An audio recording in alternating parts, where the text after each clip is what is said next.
Hello to my viewers around the globe. I'm Musa Yusuf Buhari. Welcome back to another new exciting episode of my program.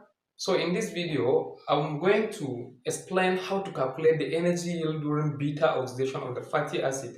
And to do that is very simple. All you need to do is to look at how many carbon atom does the fatty acid you're trying to calculate the energy yield during the beta oxidation, and to also know how many acetyl CoA does it produce when it is being completely oxidized through the beta oxidation process, and to also know how many reducing equivalent do you have or you obtain.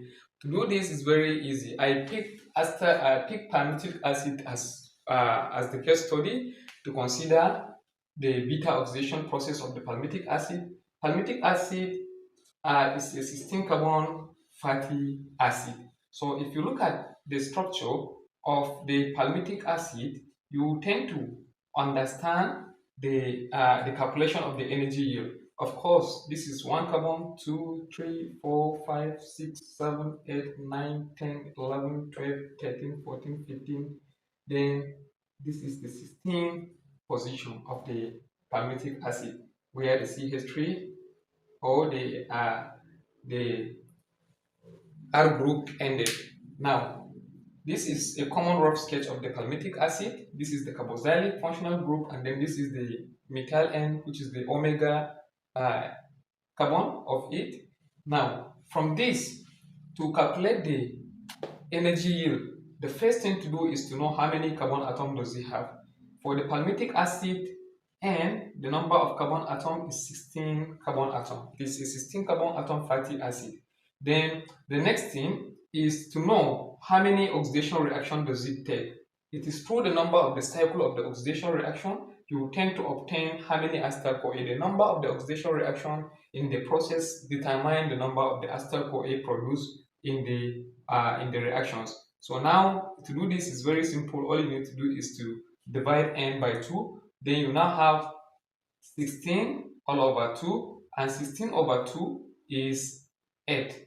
So now we have 8 cycle of reactions that palmitic acid will go to completely oxidize through the beta oxidation process, and in this 8 cycle it produces 8 number of the acetyl CoA, because the number of the reaction cycle determine the number of the acetyl CoA so produced. So in the beta oxidation of the palmitic acid cycle, we have 8 numbers of the acetyl CoA produced. Then to know the number of the reducing equivalent produced, you divide n all over 2 minus 1. This can give you 16 divided by 2 minus 1. And 16 over 2 is 8. 8 minus 1 is 7. So now, since there are two types of the reducing equivalent, you have the first one, the NADH2. The NADH rather is 7 NADH molecule produced during the beta oxidation. And for the flavonoid adenine dinucleotide, it produces also 7 number of that reducing equivalent. So now to calculate the number of energy is to multiply by the ATP so produced by the molecule of the substrate. Now for the acetyl CoA, it usually produces 10 ATP per 1 molecule. So now 8 molecule of the acetyl CoA so produced times the 10 ATP that is usually produced, you now have 8 times 10, which is 80 ATP that is being generated during complete oxidation process of the beta oxidation of the palmitic acid. And then for the reducing equivalent of NADH, you now multiply times one amount or one molecule of NADH usually produce 3 ATP. So you now multiply 7 times 3, you now get 21 ATP. And for FADH2, one molecule of FADH usually produces 2 ATP. So therefore, you now multiply 7 times 2 ATP, then you now have 14 ATP that is being produced during this process.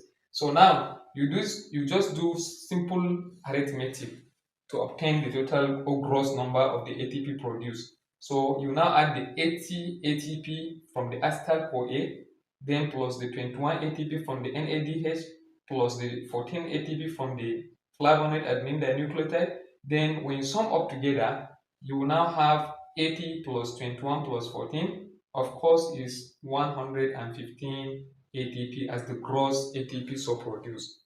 And for the total net ATP produced, net ATP generated, so you remember that during the kickstarting of the process of the beta oxidation, in the first reaction to activate the fatty acid into the fatty acyl CoA, it requires 2 ATP. So you have to subtract the 2 ATP that is being required from the initial process of the fatty acid reactions. So now when you minus 2 ATP from the 115, you arrive at 113 ATP that is being generated during beta oxidation of the fatty acid. So thank you. I'm Musa Buhari Yusuf.